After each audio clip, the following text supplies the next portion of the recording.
Tonight, no filters and no dodging. Jesse Lee Peterson sits down face to face with a Black Lives Matter activist. Tension rises, truth gets tested. Let's get into it. Is going to be the factor. It's important for the parents to have resources. How important is it to have, for black boys and girls, to have a father in their life? I think what matters the most is, do they have positive adults in their life? How about right? a father? Like, How important it is to have a father? I think, so to give you an example, right, like there's a professor at San Francisco State University who talks about this idea of social fatherhood, right, where young men who are in the community, right, would become mentored and who are... Because of time, I'm asking how important it is for black boys and girls to have their father in their life.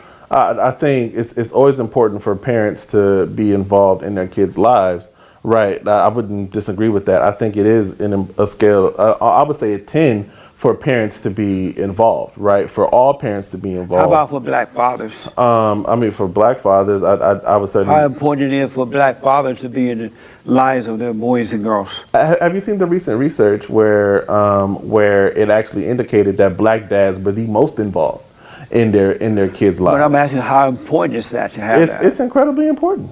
You gave a TED talk about today's youth, right? Yes. And what is the solution to the pain that black youth are feeling today? Well, the issue is, again, we have to address the structures that facilitate that pain. And what is the pain? The pain is the harm and neglect that black young people and black communities have experienced for centuries in this country. Is it possible that it could be the yearning of a father? I wouldn't say that. I think... Why not? Well, Michael Brown was killed. He had his dad in his life. Where is Michael Brown right? now? Dead. I rest my case. But he had his dad in his life. No, he didn't. What? What are you he was talking with his about? mother. Well, again, right? His dad was in his life. Amazing. I think that's the issue, right? Like, is that it's not necessarily just about whether or not there is a father figure or just a father. Again, the issue is resources. Watch closely. This activist is doing everything possible to dodge the question. He knows he can't say the obvious truth. Children growing up without a father in the home is not ideal, but admitting that would bring down the wrath of the activist class. So instead, we get deflection, word salad, and fake moral outrage, because telling the truth isn't the goal. Staying politically safe is. Are you seeing the pattern yet? So you say that you're a Christian, right? Yes. Do you believe in the order of God? I believe in Jesus Christ. I believe in God, yes. How about the order of God? I believe that Jesus, right, was a man who rolled around, right, like with 12 people who were considered misfits, who were considered to be those people who were not of good character, and that Jesus definitely underscored what it meant to be, what it meant to care for all, what it meant to center. Do you believe in the order of God? Well, define the order of God. God in Christ, Christ in man, man over woman, and woman over children. Do you believe in that order? Well, I don't think that in today's society or even in that society it's that simple. Do you believe in that order? Again, I don't think it's that simple. That's not a yes or no answer. Well, I didn't ask you if it was simple. I asked that you, as a Christian, do you believe in that order of God in Christ, Christ in man, man over woman, and woman over children?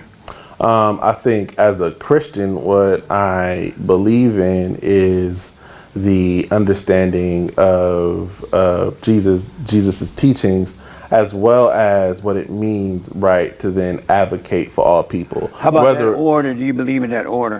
So I think you're doing something where you're trying to get me into a yes or no situation. Right, I want to know how you think. You're the expert. Yeah, and I'm just letting you know that you're not going to get a simple answer from me on that. Oh, I see. You are a member of Black Lives Matter. Yes. And how long have you been a member? Again, to 2014. And did you know that Black Lives Matter was an organization that was founded by a bunch of fat black lesbians who hate God, who hate the family, order of the family, who hate the unborn child, and they admitted, at least one of them, that they're a Marxist group and they've been trained to do what they're doing. Did you know it was founded by some fat black lesbians? Wow. So okay. So first of all, Did you know that? What we're not going to do is insult folks, right? So Well, they claim to be lesbians and they fat and they're black. I didn't do it. Well, no, well, so. But did you know that it was founded by them? Well, yes, but also too, like I said, we're not going to insult them. That's not cool, right? So don't do that again. Would they consider that an insult? Yes. Why would they claim to be that? Why would they consider it an insult? Well, time out. I've interviewed them. So again, like I said, like we're not going to talk about them like that. But you knew it was founded by them, right? Before you yes, joined. I personally know them, right? So we're going to stop that part. And you knew that before okay. they joined. What made you join, knowing that? Because normally men don't follow women like that. What made you do it? Well, so I want to touch on a couple of points that you brought up. All right. Right. So first off, right, like I think, well, you're a working man, right? You have people who work here. Yes. Do you know why you get weekends off, or why people have weekends off? Right. Supposedly to rest. To rest. Supposedly to rest. Oh, and reflect and take care of things around the house. Okay, cool. And I'm assuming that people typically might work, you for full-time folks, 8-hour work days? Some of them, the lazy ones don't, but yeah, right. So that, right? So where do you think that the idea that people should get time off and that the workday shouldn't go on for 12 and 14 hours, where did it come from? I don't know, but it's a bad idea. Is it? They need to work 24 hours a day. I want to make them slaves. Wow. But somebody came up, probably some stupid union or something. Whoa. But, Okay. So time out, right? So you said somebody founded some union. I said probably some stupid union came up with that idea. Well, so again, so I think the challenge, right, is that those, like, having a day off or having days off, right, like, and having 8-hour work days is ideas informed by Marxism. Right, the Communist Manifesto specifically speaks to the worker.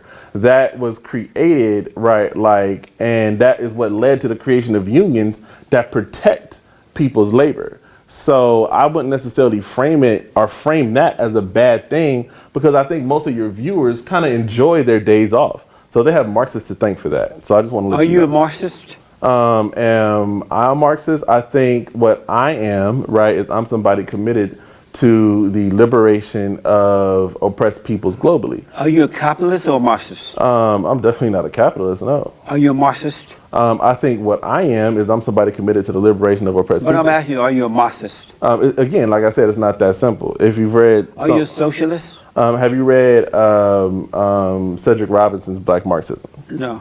No. Well, I'm just trying to find out about you. you. Are you a socialist or a Marxist? I think they're both pretty much the same, but which one are you? What I am is I'm somebody dedicated to the liberation of all oppressed peoples. And so you're not a capitalist, right? No. So you don't believe in earning your way and getting paid for your earning? Well, I think the broader issue, right, is that people assume that isn't in socialism, or people assume that isn't in, right, like other economic forms of being, when that's not the case. People work not only to earn their wage, but also to earn their way into the community. But not right? socialist people. Well, they are controlled by others. Well, time out. How about? They didn't accept all when this. When were you born? They didn't accept all this wrongdoing. It's been so long now, 49, I think. Oh, you was born in 1949? Yeah. Oh, so let me just make this point, though, because of time. Okay. And so blacks were individuals. They thought and did for themselves. They looked out for others when time of need at the right time. But when the so-called civil rights movement started, black people sold their lives over to the so-called black leaders and then the government. And now they are like groups, and they are being controlled by the government and by other people who are insecure, and they need a sense of security, so they keep blacks down in order to control them.